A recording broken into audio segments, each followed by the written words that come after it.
राजेंद्र पाल गौतम ने मंत्री पद से दिया इस्तीफा। देवी देवताओं को ना मानने वाली शपथ को लेकर थे विवादों में।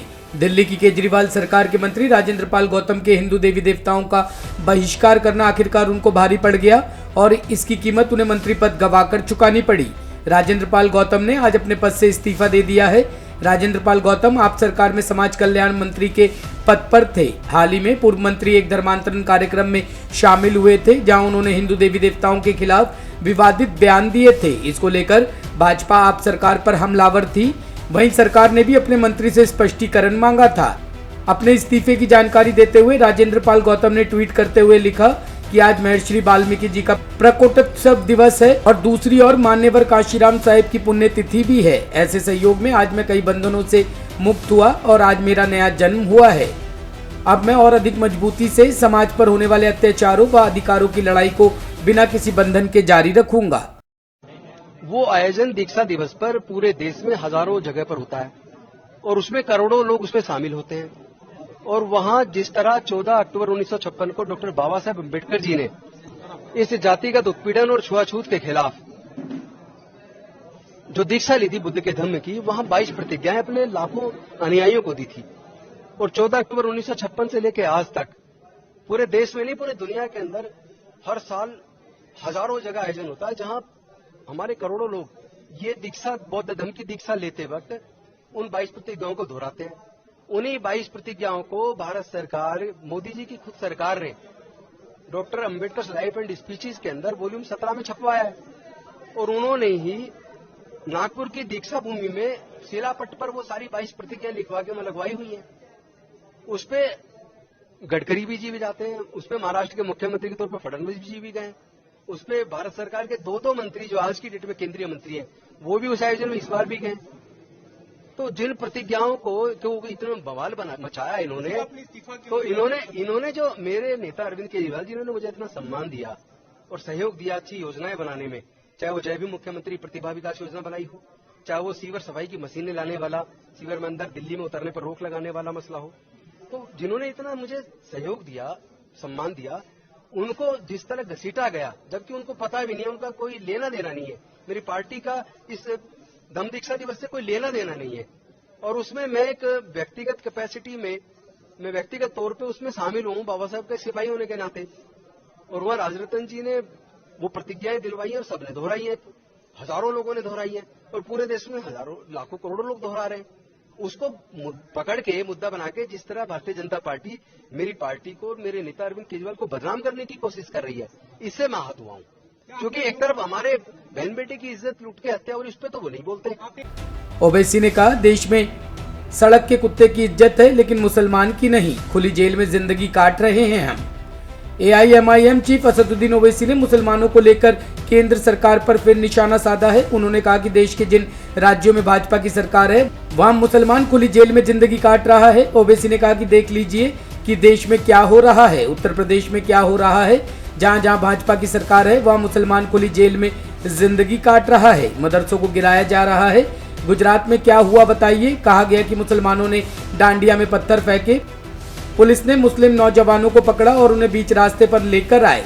मुसलमान को सड़क पर लाकर मारा जाना जुल्म नहीं तो क्या है। और क्या हो रहा है हमारे देश में, उत्तर प्रदेश में, जहां जहां बीजेपी की सरकार है, ऐसा लग रहा है कि मुसलमान एक खुली जेल में जिंदगी गुजार रहा है, खुली जेल में जिंदगी गुजार रहा है। मदरसे को डिमोलिश कर दो। गुजरात में क्या हुआ बताइए।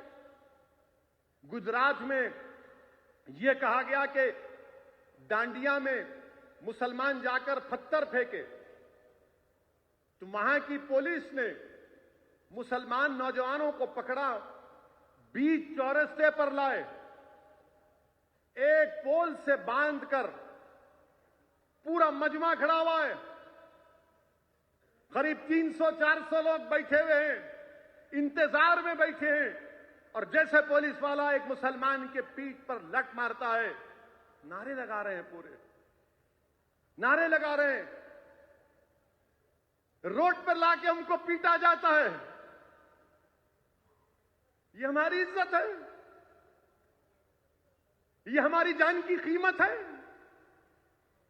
बोलिए भारत के प्रधानमंत्री मुंह तो खोलिए कि क्या आप गुजरात से आप आते हैं, आपके प्रदेश में जहां पर आप मुख्यमंत्री थे, वजीर आला थे, एक मुसलमान बच्चों को रोड पर लाकर पुलिस वाले लठ से मारते हैं और पूरा मजमा थालियां मारता है, सीटी मारता है।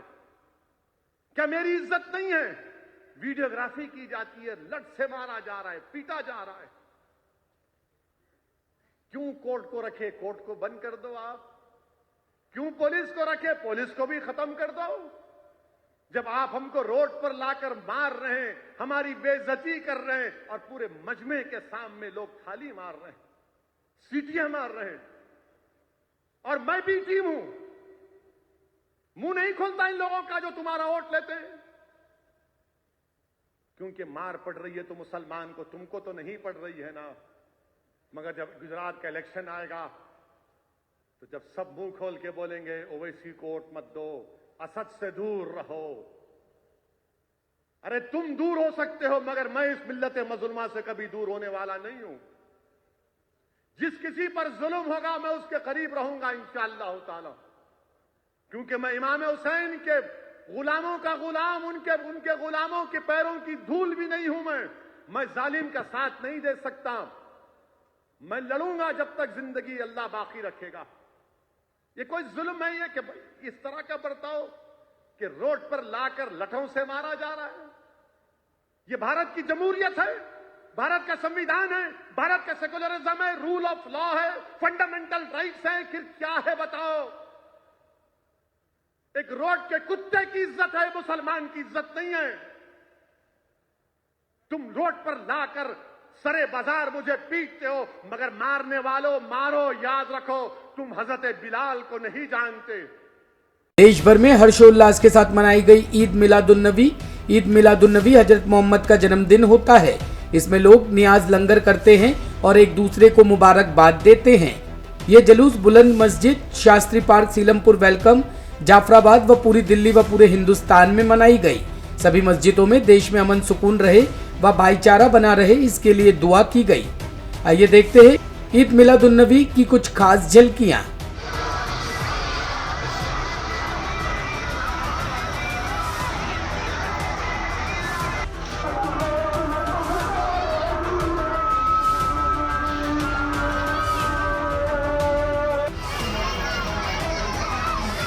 ब्यूरो रिपोर्ट, टीम तफ्तीश न्यूज।